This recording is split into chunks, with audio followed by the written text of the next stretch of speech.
So, I want to start this video with a bit of a reflection of my journey so far. Since the last video, I've had 2 trading sessions, and it's been a good couple of days since those sessions. But I figured I'm in a reflective space, and I kind of just want to talk about where I'm at now, and then I'll start firing out the videos talking about my trading sessions, and we'll see where we go from there. So,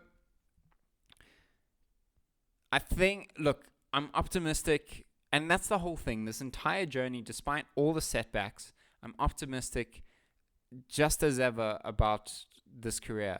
I genuinely do enjoy it. I genuinely see this as a puzzle. I genuinely see this as something that I want to figure out. I'm loving the journey. Um, it's just, I thought I'd be so much further down the road at this point. And, like, that's the humbling process of mastery. There's this book on whatever social medias the YouTube algorithm is showing it to me quite a lot at the moment. It's called The Dip, and so like you have the beginner's optimism and beginner's luck when you are introduced to a new profession or industry, whatever, and then beginner's luck quickly fades, and then it becomes the dip towards mastery. And then mastery takes hours and hours and hours, accumulating into many, many years.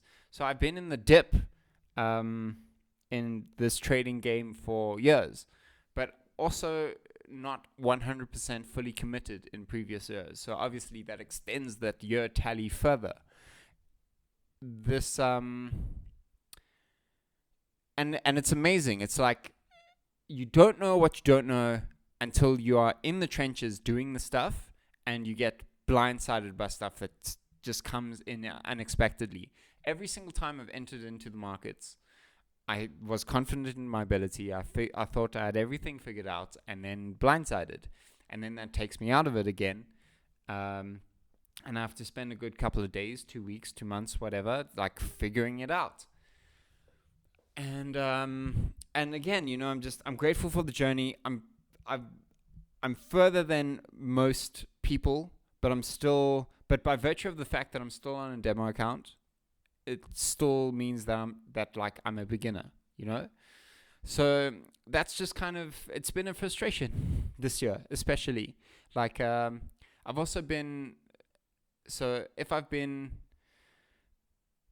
what's the word, in the trenches, not that much. I've been sidelined so far from the what am I trying to say? It's like this year, for some reason, I've just been sidelined a lot. Like the beginning of this year, I was sick for a month, 3 weeks to a month. I've had like the occasional stomach bugs as well that have also taken me out. Also during the course of this year, I've taken on odd jobs from clients who typically just need me for like the odd 1 or 2 hours.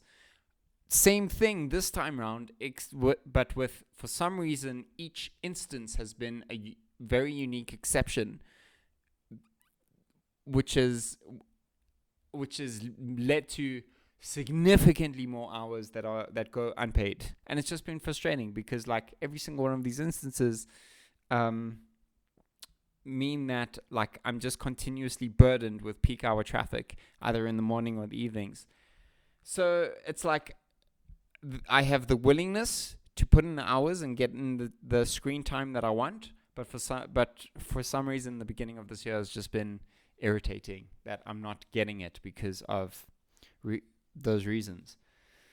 At the same time, I've learned that because of doing other personal development things this year, that life is not in the way, it's on the way, and you have to find the silver lining in all these instances. Otherwise, you're just going to continue yourself in misery and in self-pity, and it sucks. Like nobody's really interested in that stuff. So I've been applying that, and every single day what it's taught me is actually emotional like a sense of, 1, emotional control, and 2, a sense of emotional detachment. And every single day I've been putting this mantra in my head just to like vent out emotion, be it positive or negative. to one, vent it out, just put it out there, even if I'm aware of it or not. Like if it's in the subconscious, I'm just repeating this mantra, just vent out, put it out into the sky, return to like neutrality, because you can't let yourself build up all this emotion. It doesn't do you any favor at the end of the day. And this point towards detachment is, I mean, like, emotion's great. It really is. But yeah, I'm just learning at the end of the day. I'm just allowing myself to say, cool, vent out that whatever positive, like, enjoy the positive, feel the negative, whatever it is, and then release it, vent it out. Be here now, be present. And at the same time, with that structure, I'm building in another structure that says, once you vented it out, don't attach that venting with an emotion. So like if you feel angry and you vent it out, don't now feel guilt or shame or sad because you have to go through that mental process. It's more just like, be okay with venting stuff out and not bottling anything up. Just return to neutrality. And I'm sure that that's going to help at some point down the line. This so as I've been learning also, like this past weekend, like, I mean, it's the weekend now, right? So I've spent the weekend reading half of this book, and I've spent a good couple of days reading almost the entirety of this book. And, still, I've learned a good chunk of stuff that I was just also completely oblivious to. And it's just amazing how this game just seems to be it's like a one elusive game where there's a myriad of information. There really is. There's a ton of information, but the experts are just either not even, they're silent. Or if they are around, they hint.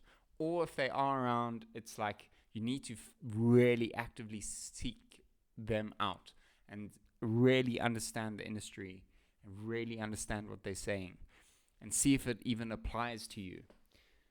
At the same time, the elusivity of this industry is like, there really is no holy grail. It's more like figuring out the holy grail for yourself. Because if there was a holy grail that everyone was using, then it would have been publicly available by now, and everybody would be using it. But that's not the case, because each individual is different, and it's more just like understanding all the different tools that are available in this industry called trading financial markets, understanding your personal style. Are you a 1 minute chart person? Are you a scalper? Are you the kind of person who does just like staring at a screen, waiting for an opportunity? Or are you more of a laid back, I don't want to look at the screen kind of individual? That's not me. Understanding all the different tools that are available. A lot of them are actually very similar. They really are. And then it comes down to tweaking them and back testing them and forward testing them. It's just, you need to put in the hours. That's it. So if I hadn't mentioned it, I'll say it again because I've done a few takes of this video. I thought I would be a lot further down in the road at this point. I really did. I thought I'd at least be starting with my live account. I thought I would be in that sense of, cool, I know the mastery aspect, and I'm ready and I'm good, and things are improving, and I'm just not there. So I'm glad that I'm still on demo, and I'm glad I'm still figuring this stuff out. Cool. I came up with a whole bunch of questions when I was doing my first trading session after the most recent video. This is a whole bunch of questions that I think, if you're a rookie and you don't know these questions, you're in trouble. Because all I can really do is just talk about me from the standpoint of where I'm at now in this part of my journey. And it's definitely it's definitely more than somebody who's just starting out. I think I've got a pretty good basis of how the industry works now and how the industry used to work back in the day. Like I've found the good online podcasts and YouTubers, the ones who don't just sell courses or the fakes, whatever. I've read the recommended books that all these guys refer to. So it's like I'm not at step 0, let's put it this way. And so I want to, with these questions in the next video, I'll write them out, because after that trading session that I had, it got me thinking about these questions. And like, honestly, again, if you don't know what you don't know, you're going to get blindsided. And I was definitely at some stage blindsided. And that's what led me to mastery, to at least understand that these questions even exist in the first place. So yeah, in the next video, I'm going to just run through the list, and hopefully that will expand your mind. Again, it's like you don't know what you don't know until you figure it out. So next video, I'm going to cover how that trading session went. Wasn't all that great. It put the account into minus again, but not by a large amount. And I also stopped halfway through the trading day, simply because I wanted to write down these questions, and also because, again, it's like, you need to understand the tools that you have at your disposal. Like, if you've never brushed your teeth before and you don't understand what a toothbrush looks like, or what a toothpaste bottle looks like, and somebody just puts them in front of you on a table, you'll most likely just ignore them and not be curious about them. So halfway through the trading session, I saw some tools that were conveniently there with my brokerage. It was a tab I'd never really explored, and it just got me to feel curious. And I'm glad and that's probably what I'm going to leave this video off with. One thing about this industry is you just have to be curious. That's it. Be curious about yourself and your inner workings, and be curious about the tools that you have at your disposal.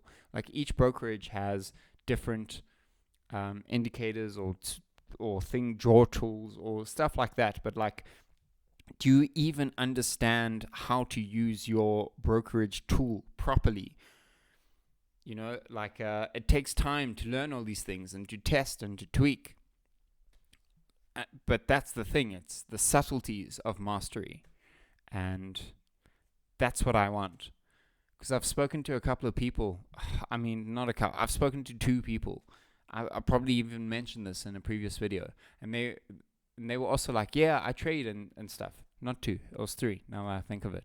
Spoke to 3 people, and we had trading conversations. But when I think of it, it wasn't really adequate conversations. Schrager asks really good questions, whereas the conversations that we had, I wasn't on mind enough to actually think about asking those questions. But the questions were more like, so what do you trade? It's not really relevant, because there's money flow in every single market, so it's not really relevant what you trade, what time frame, it's more just, those are very surface level questions. And when I asked those individuals just a different step deeper, just to kind of get a grip on why they trade the things that they do, they weren't actually trading at my at the level that I want to be at. They weren't there. One was a copy trader. That's not trading. That's just relying on somebody else and hoping that they're giving you good information. The other one was a gambler, pretty much. And then the third one, I asked questions that, he was making money, but also if I ever see him again, I probably need to ask him a lot more questions, because I don't necessarily know if he's also he's rich enough to kind of gamble if he wants to, or if he's really just applying myself in the way that I'm applying myself. And then furthermore, I ask myself the question, is it because I'm applying myself the way that I'm applying myself that's why I'm not getting the results of other people? But deep down, I know the answer. And the answer is I want to be a pro. This for me is a career. This for me is mastery. For these people that I mentioned, it's not for them. It's a maybe, or it's a gamble, or it's a let's check this thing out. I want this. And that's why I do these videos. And that's why I will continue to do them. And that's why I'm not going to stop until I figure it out. Cool. See you in the next video.